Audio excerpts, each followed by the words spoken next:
Good afternoon. I'm Ernie Bauer, President and CEO of BowerGroupAsia. When our partners at the US-India Business Council invited me to moderate a panel at today's Ideas Summit, I asked for this one, the panel on India's energy transition. Arguably, no sector will be more impactful in the context of the dynamic India-US relationship than energy. And within the energy sector, the energy transition is where we're likely to see the most transformative impact. As our omnipresent host, Atul, said yesterday in his CNBC piece, in the context of the energy transition in India, US investors are ready to invest as much as $100 billion in India immediately. If they do, trade volumes will swell. India has surpassed China as the world's most populous country, adding to its accolades as the world's largest democracy and one of its most dynamic economies. Demographics are destiny. And India, despite its impressive growth trajectory and progress towards universal energy access, consumes energy only at 1/14 the rate as we do here in the United States.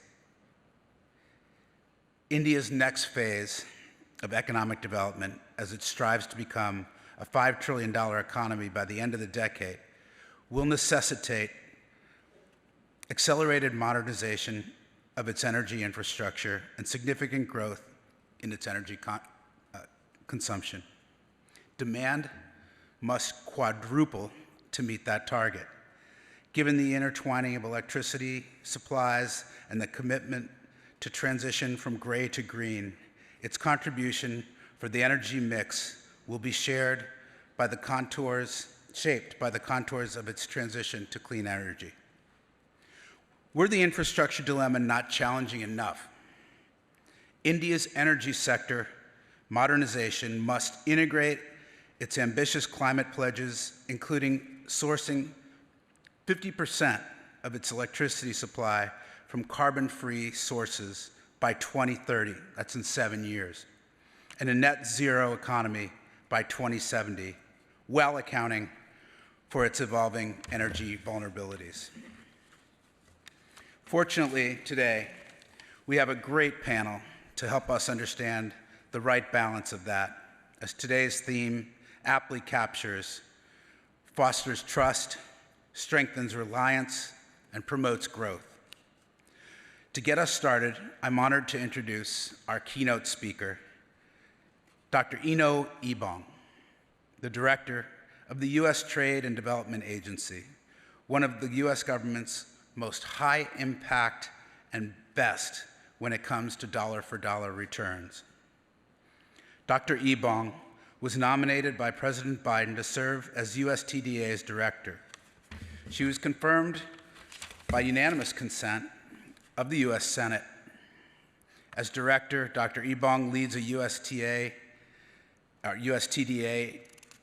team in its efforts to develop sustainable, clean infrastructure and foster economic growth in emerging economies, while also supporting U.S. jobs through U.S. exports and services. Dr. Ebong assumed the helm at TDA after starting her public service at the agency and rising through the ranks in several roles as career civil servant, including those as general counsel, deputy director, and chief operating officer. As deputy director, she led the development and execution of TDA's international program and oversaw all agency operations. Please join me in welcoming this incredibly dynamic leader to open our discussion today.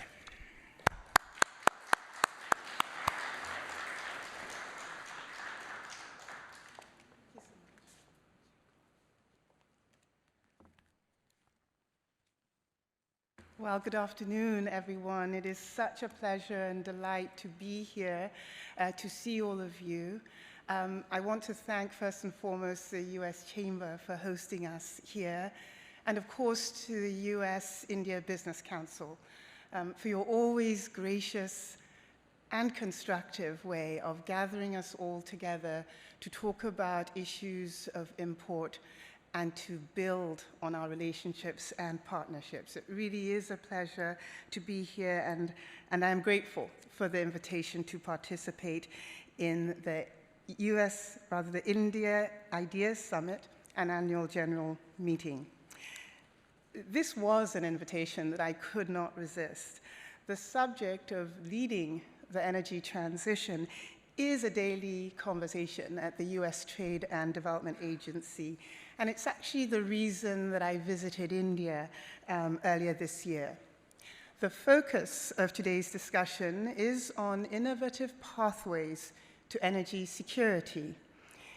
You know, as we speak about specific technologies that advance this goal, I do think it's important to frame our discussion in the context of partnerships. And I think this has been a theme today. I think it's important in this context because the innovative pathways that we take, I think, will only be successful through innovative partnerships. And this is where USTDA is proud to play a role. If you indulge me for just a few minutes, I would like to put that in a bit of context. So USTDA has a unique dual mission that includes developing sustainable infrastructure in emerging economies while generating US export opportunities to the projects that we support. Specifically, USTDA provides grant funding for project preparation assistance, including feasibility studies, technical assistance, and pilot projects. And there are good reasons why we do so. These are the critical tools that define the technical requirements for infrastructure priorities. They help attract the investment that is needed to implement sustainable infrastructure projects and create export opportunities for US businesses. At bottom, we are about economic growth in both our countries. We think that the foundation for that is high-quality infrastructure, which will support jobs in India and jobs in the United States. Our guiding principles, if you will, are mutual benefit and our common prosperity. USTDA also funds partnership building activities between India and the United States with the goals of sharing knowledge, exchanging information, and working with our partners so that they can find solutions for their infrastructure projects. For 30 years, USTDA has been a resource to India's private sector, state governments, and the federal government. We have funded over 200 infrastructure development activities during this period and have become a reliable partner because our program brings the best of what the US private sector has to offer.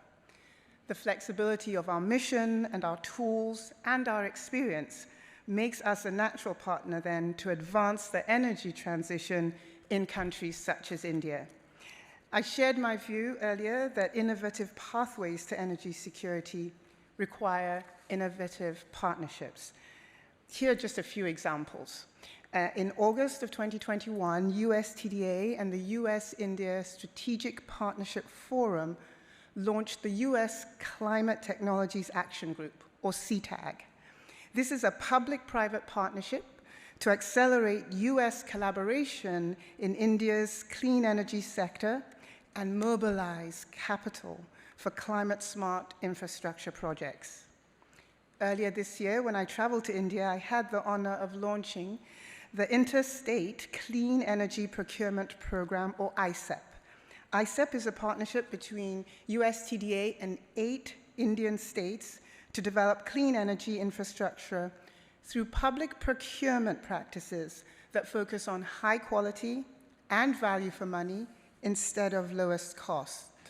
Our 8 state partners of Gujarat, Haryana, Karnataka, Kerala, Maharashtra, Punjab, Tamil Nadu, and West Bengal have a combined population of over 500 million people. They have ambitious renewable energy targets requiring billions of dollars in new investment. These states are among India's leaders in terms of installed renewable energy capacity, and we are working with them to help unlock that new investment capital. ICEP is another example of how USTDA builds pathways to deploy the kind of innovative technologies that will strengthen India's energy security. Across India, USTDA is funding project preparation activities with Indian project sponsors, public and private, and with US industry that are advancing the country's clean energy transition. These partnerships, for example, are evaluating clean and resilient baseload power technology for the Andaman and Nicobar Islands, hybrid renewable energy and battery storage technology in Gujarat, and smart grids in Delhi. So this is just a short introduction to an energy program in India that is based on 30 years of history and partnership. It is a great source of pride for us that India's public and private sectors have regarded USTDA as a valuable and trusted partner for their energy sector development and transition. Working with the US-India Business Council, I believe that we have an opportunity to deepen our engagement still. USTDA has worked closely with the organizations that my fellow panelists represent, so I look forward to hearing their perspectives on innovative technology development. I will also be listening for opportunities for USTDA to support new partnerships and pathways to India's energy security. Thank you.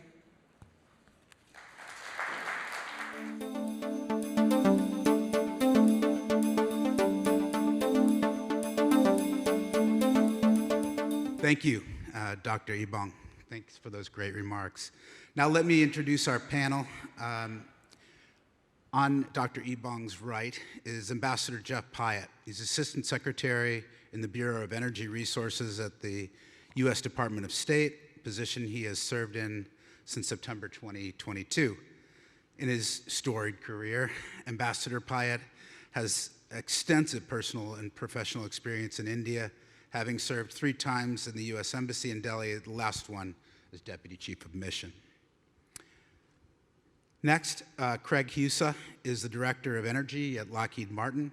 Lockheed Martin Energy approaches climate change as fundamentally an engineering challenge and is leveraging its technology, innovation, and research and development capabilities to meet that challenge. And finally, from India, Mr. Pankaj Sindwani is the Chief Business Officer for Tata Cleantech Capital. Tata Cleantech Capital is the first green bank in India. I asked him as we got ready to come out for the panel how long the bank has existed. 10 years is the answer. So if you want to know where vision is in Delhi, it's right here with Pankaj. He functions as a joint, the bank functions as a joint venture between Tata Capital and the International Finance Corporation.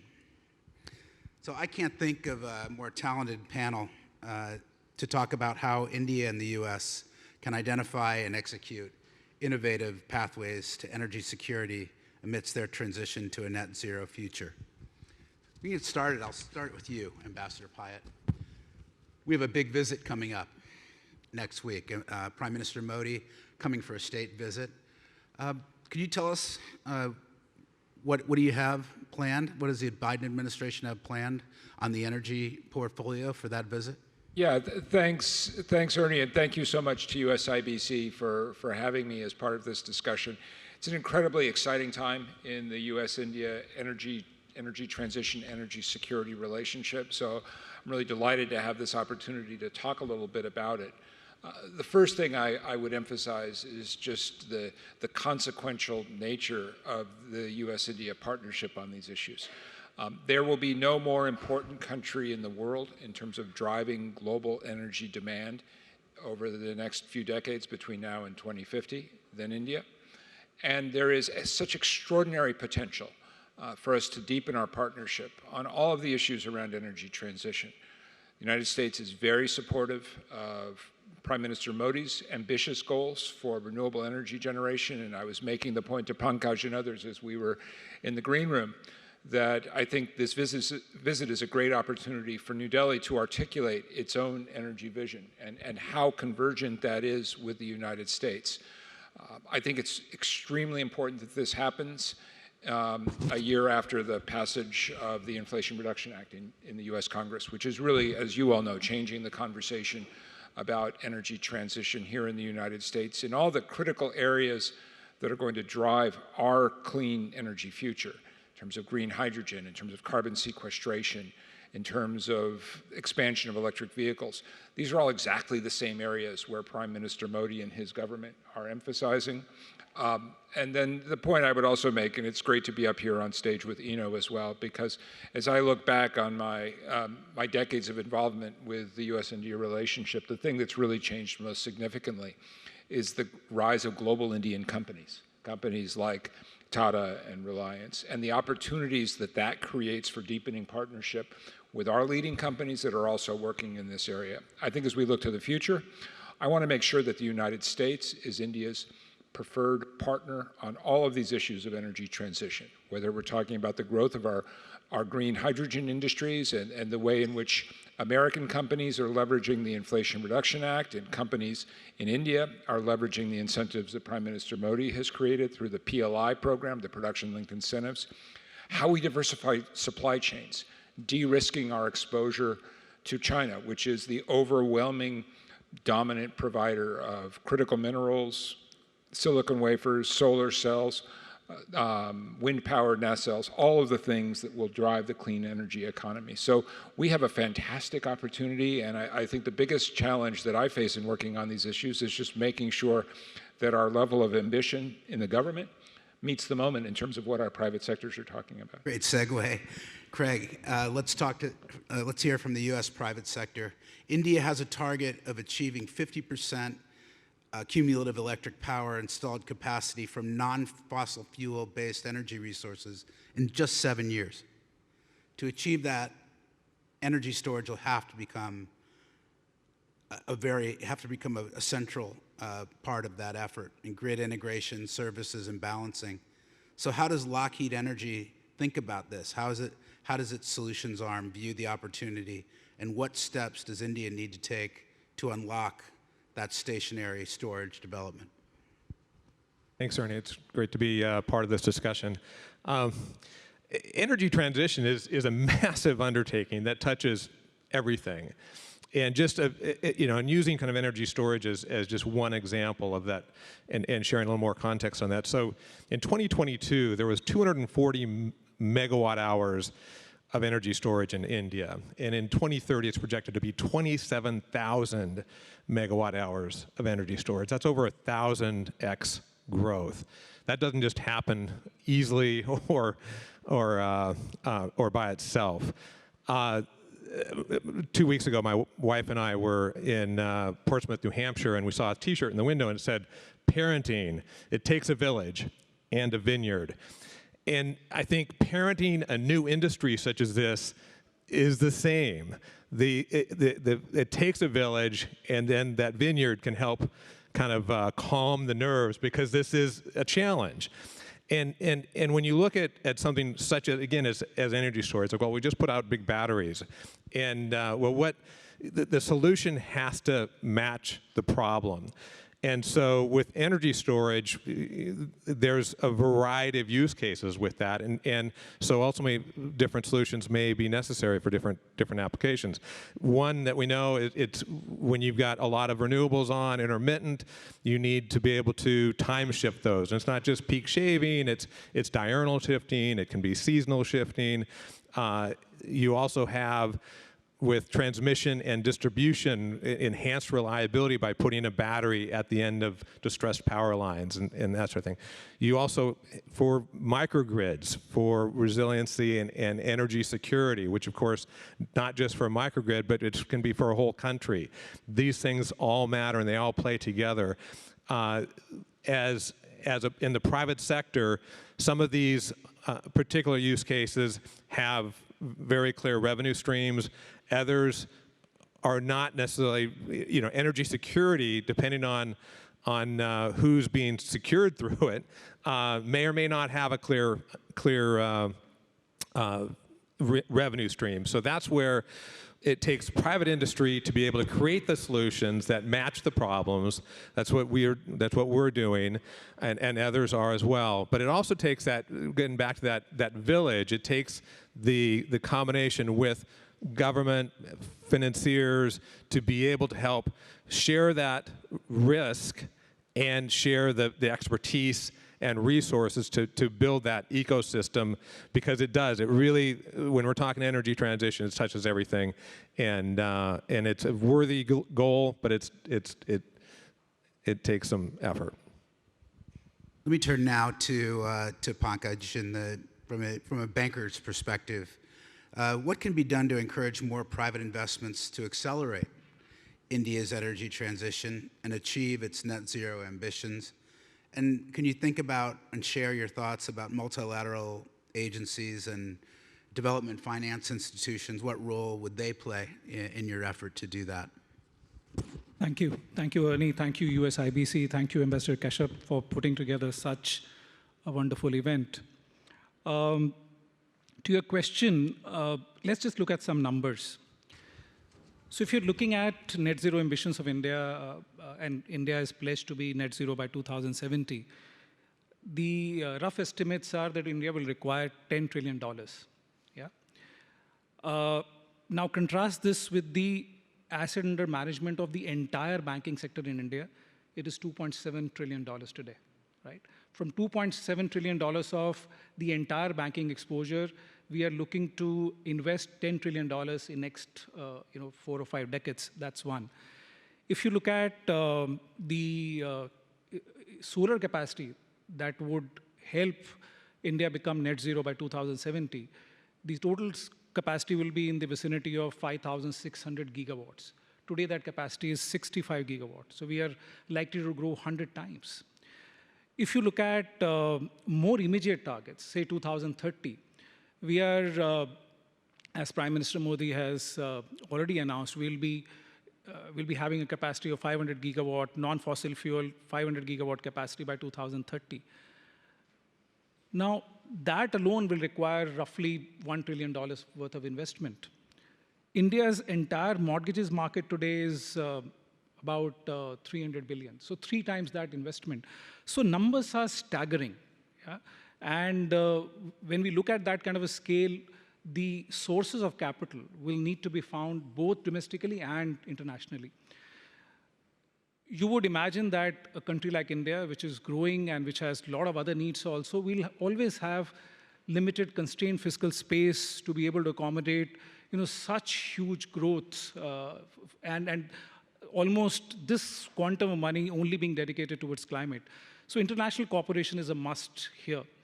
And for that, we'll need to intermediate, channelize a lot of climate money into India.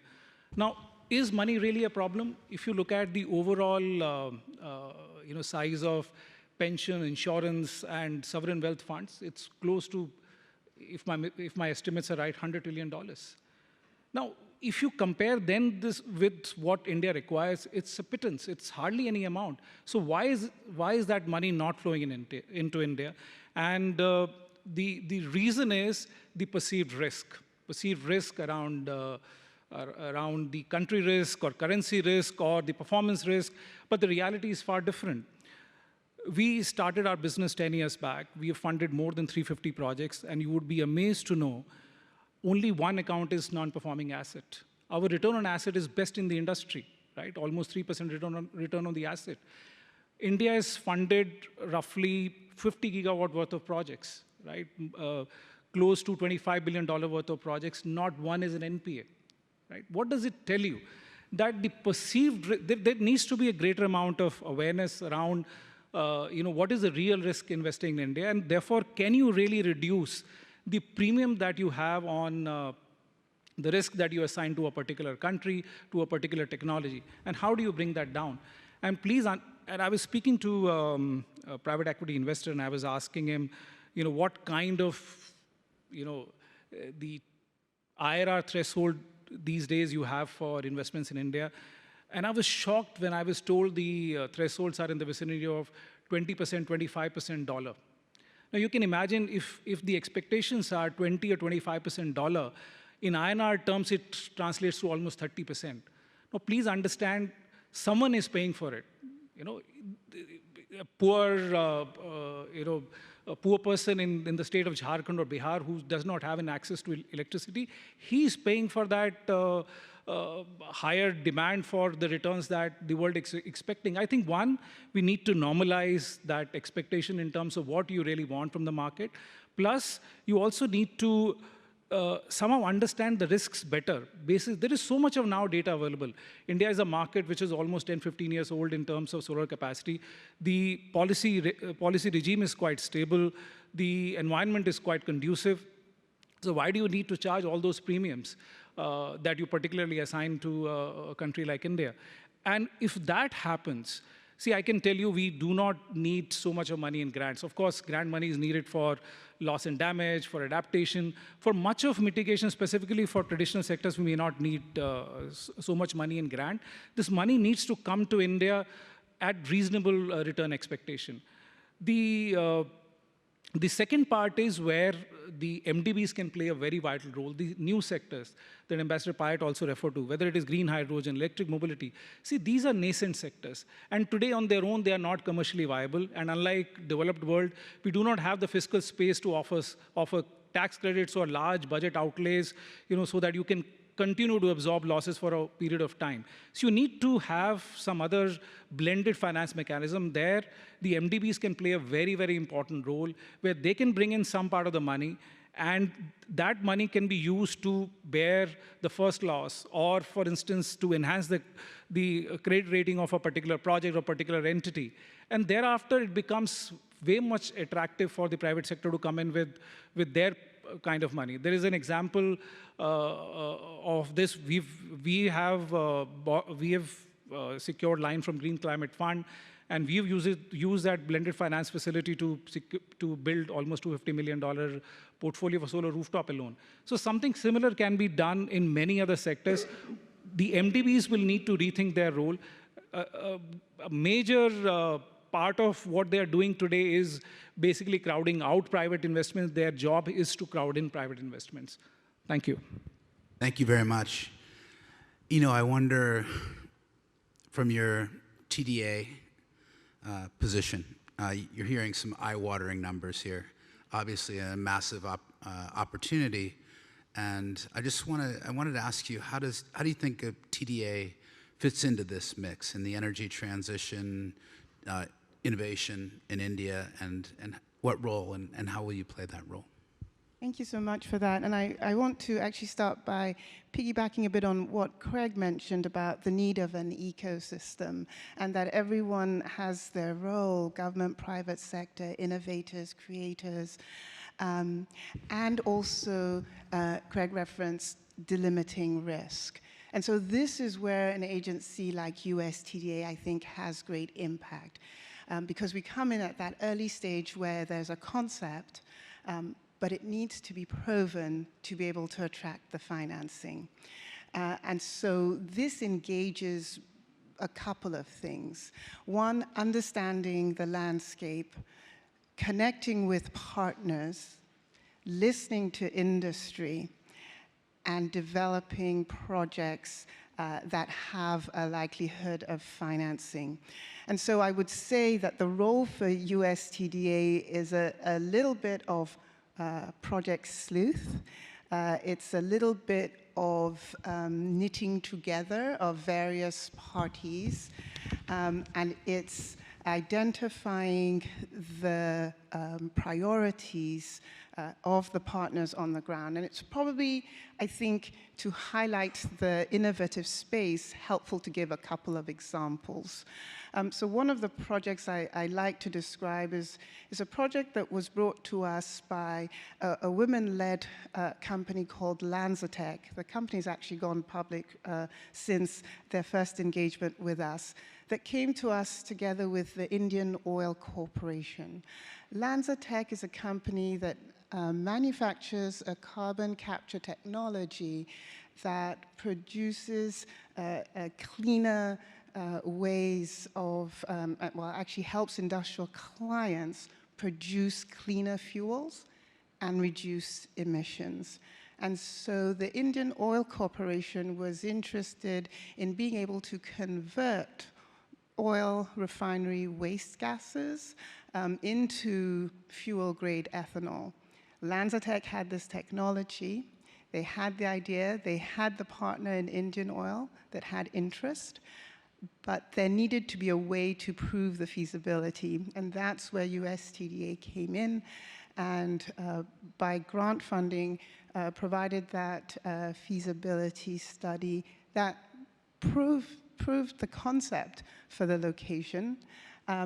And then, you know, I always say we may have facilitated LanzaTech's entry into the market, but it's all about their analysis and the technology that caused Indian Oil to be interested and to invest.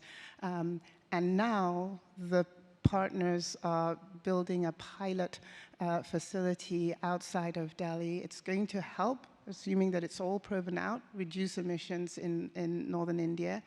And I think the role of USTDA was apt. It was early.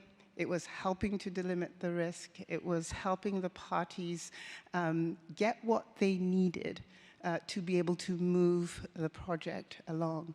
I think obviously the needs are high, and there's value to the project approach. I will say this all does need to be scaled. It's very important that we build on all these needs and make sure that projects come to fruition. And it's the responsibility of us in government to be able to catalyze that investment and showcase what industry can bring to the solutions. Thank you very much. So, Jeff, we're hearing the challenges are access to technology, the financing and bankability of projects. You're sort of in the middle of tying everything together. What, in particular, could the growing volume of multilateral relationships in the energy, or touching on the energy area, such as the Quad, the Indo-Pacific Economic Framework, the International Energy Agency, the International Solar Alliance, there are more. You know, how are your discussions in these forums relevant to the discussion that we're having here, to get the technology and the financing together as US and India to meet the needs of this transition in both our countries? Thank you for raising the issue, Ernie, and it goes to something. I mean, when Atul and I were working in the early days of the US-India nuclear deal, what we always talked about was how important the partnership between our two governments was going to be, not just in terms of the bilateral relationship, but how our two democracies are seen to be working together on the global stage. And I still think, for all of the headaches and difficulties it faced, the most important single aspect of the nuclear deal was that the fact that it was the first big thing that our two governments were ever seen to be doing together. Today, we've got a lot more of that going on. One great example in the renewable space is the International Solar Alliance, which the United States is supporting, but it's an Indian-led initiative, bringing scalable solar technology to Africa and other developing countries. Another great example where I hope we will see progress in the weeks ahead is an effort that my bureau leads at the State Department, the Mineral Security Partnership, which is aimed at building high ESGs and coalitions of countries that are interested in creating what Secretary Blinken likes to call a better offer for especially developing countries that have the critical battery minerals that are going to be so important to our energy transition. So there's lots of scope, I think, for the US and India to work together on that. You mentioned also the IEA, the International Energy Agency. And again, this is an area where the US is supporting India's aspiration to play a more significant role in the IEA, reflecting the fact, as I said earlier, that if you look at the IEA numbers, there is no more important country in the world in terms of what global energy markets are going to look like over the next 3 decades than India. So I think that just goes to the point that at a strategic level, in terms of what we seek, there is a very high degree of convergence between the United States and India. We have exactly the same strategic interests in terms of building an energy system that is more sustainable, that meets the requirements of the climate crisis, recognizing that India has more people vulnerable to the effects of climate change than any other country in the world. And the understanding that how we work together, whether it's on green hydrogen or small modular reactors or diversifying solar supply chains, is going to make a critical contribution, not just to the pace of energy transition here in the United States or in India, but also how we deploy globally. And just to finish on this point, one of the things that comes with living in Delhi for 7 years is you realize that the Indian system produces solutions that look very, very different from what somebody sitting in Washington or Chicago or Los Angeles or Seattle would come up with. But oftentimes that's a solution that's much more suitable to a developing country environment. So this is a very powerful force multiplier, which is about building opportunity and sustainability, not just in our two countries, but really across the global picture. Themes developing here: trust, resilience. And when we talk about resilience, Craig, maybe I could come to you and ask you to talk a little bit about supply chain resilience. Given the concentration at various stages of the lithium-ion battery supply chain and concerns about adequate raw materials, Jeff just touched a little bit on these. How will battery technology innovation help improve supply chain resiliency, and where does that fit into the ecosystem we're discussing? Great. It's really an important, obviously, question that starts at the very start of the inception of the technology. In the lab, you can have a variety of different components to that technology. You can have table scraps.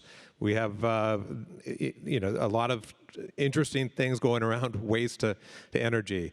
But you have to continue and look at the whole value stream of and use cases I mentioned before, the environmental locations that these will be operating in and the scale.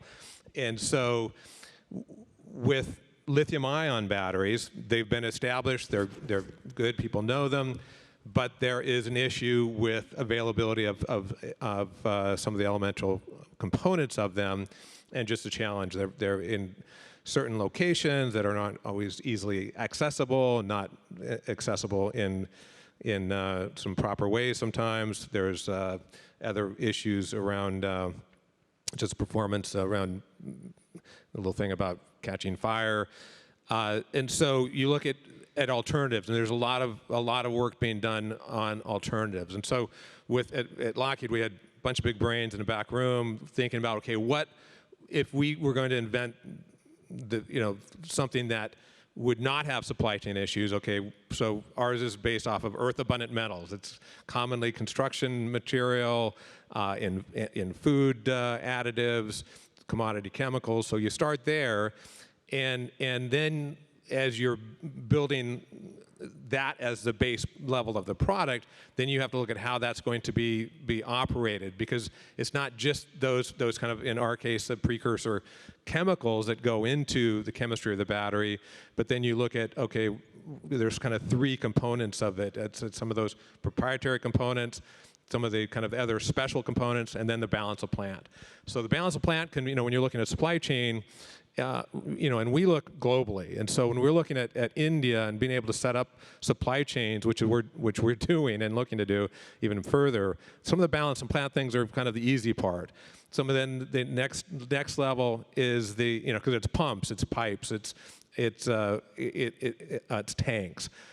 Then you start looking at some of the special equipment that you are optimized off of, inverters and some of the control equipment, and those can be found too. You may need to work with some of those suppliers to be able to optimize it for your solution. And then you go to the proprietary things. And so, our electrolyte is our special sauce, is one of our special sauces. We actually already are working with a manufacturer in India. But as we're looking to scale that, it goes back to how do you, this is a new product, and most suppliers don't want to just scale on a vision. They want to be able to see a contract. And so that's where we mitigate the risk with partners, around financial partners, and around the government regulations to be able to help support that. So really, supply chain is a very complex beast that can be optimized in a variety of ways, starting early on, and I think it takes that village to do that as well. Speaking of villages, India has taken the lead on the issue of climate finance in international forums. And as president of the G20 this year, Pankaj, India is intent on elevating commitments and contributions of the global north to address climate change, climate mitigation and adaptation for the global south. But how would you define success in that discussion, in that forum? I think it's really important for all of us to understand how you're thinking about it, how India is thinking about that. Sure. So again, let's look at some numbers. 85% of the world population lives in global south. Overwhelmingly, most countries in the global south are either in tropics or close to tropic. The third, 63 to 65% of emission is originating from these global south countries. But how much of money is really flowing to global south? It's a fraction of the overall investment which is getting made to climate projects. So one, the trillions need to flow to billions. I think that's something which is paramount, and that needs to happen at the right cost, the point that I was making earlier also, because see, the cost of capital is almost 70 or 80% of the cost of energy. So if the cost of capital is very high, it means 700 million plus people who are in the global south and who do not have access to affordable energy, they get penalized, right? So let's not keep the cost of capital, one, access to capital, and then the right cost of capital. That is paramount. That is something that India would want. The second is in energy security, and I think that is something which was partly addressed by both Mr. Pyatt and Craig. See, one country is today supplying almost 86% of the solar panels. Something is true for the other parts of the clean technology continuum. So how do we make sure that we become self-reliant, or we have collaboration with like-minded countries so that there is not over-dependence on a particular geography for your supply chains. And for that, it is extremely important that we move away from the mindset of technology transfer to co-creating, co-owning the IPRs. I think that is very important. So we pool in resources, whether they are financial resources or human resources, to co-create and co-own these technologies. I think that is second. And third is, how do we build resilience in countries which are already vulnerable, right? Where the climate change is already started impacting. So how do we start building resilience for that? And the fourth, and I think India has again taken a lead for that, is how do we influence the individual action through programs like a Lifestyle for Environment? How do you influence the individual action? And believe me, if billions of people alter their action, it can actually alter the demand dynamics, and it can impact, or it can actually originate so many new opportunities for circular economy startups. So I think these would be the 4 or 5 core ideas coming out of India's G20 presidency. Thank you. Thank you. Probably have time for one more question. When we talked earlier, you said the sweet spot for TDA is when there's market demand, and the market demand in areas that fit with the geopolitical priorities of the United States. So how do you think about India in that context, particularly on the policy side, perhaps? Well, I see India as a very active, forward-looking partner. I saw this at several levels, in the private sector, at the federal government stage, in the States. And I saw this in January when I was there. Every sort of approach to fighting the climate challenge was a topic of conversation at all of these different levels of participation. And so I think that you cannot have a more knowledgeable, technologically based, the human resources are there in terms of the partner that you would want to work with. So to me, front and center, I think Ambassador said it well, you know, all the elements are there, and I think we have a lot to build on. Thank you. Thank you very much. I want to thank this panel for a tremendous discussion. That's a lot to fit into 35 minutes. I hope it was useful to you. I hope you got some ideas of the scale of what the energy transition will mean to our economy and to India's. It is mind-boggling what the opportunity is. And each of these individuals are playing a key role, from policy to innovation to financing. And I really would like to ask you to join me in thanking them for their contributions.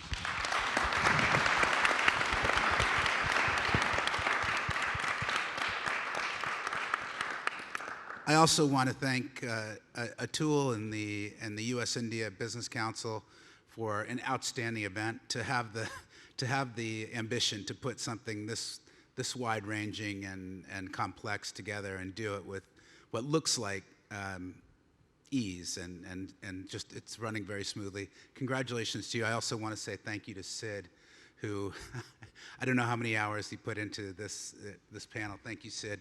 I really appreciate it. I know you probably managed 10 other parts of this event as well. I don't know how you do it. I want to sum up with 3 points here and go back to the theme of the conference. I don't think we make it. We don't make these goals that you've outlined in energy transition without trust, resilience, and obviously growth. On trust, India's global partnerships and its partnership with the United States, I think, will undergird any successful path forward, and it's going to take a lot of trust between India and the United States. The India Business Council has dedicated itself to this mission. I think, Jeff, the work that you've done in this area is amazing, and so you and your colleagues on the Indian side, Ambassador Sandhu, it's an amazing piece of work, and we really thank you for that. Resilience is sort of embedded in everything that you, all 4 of you, have talked about. And growth, it's inevitable, it seems, in this area. And how we do it, and if we do it well, the benefits to not only to all of us, but our children and grandchildren will be consequential. So thank you again for listening to us today. We really enjoyed it, and thank you for inviting us. Thank you.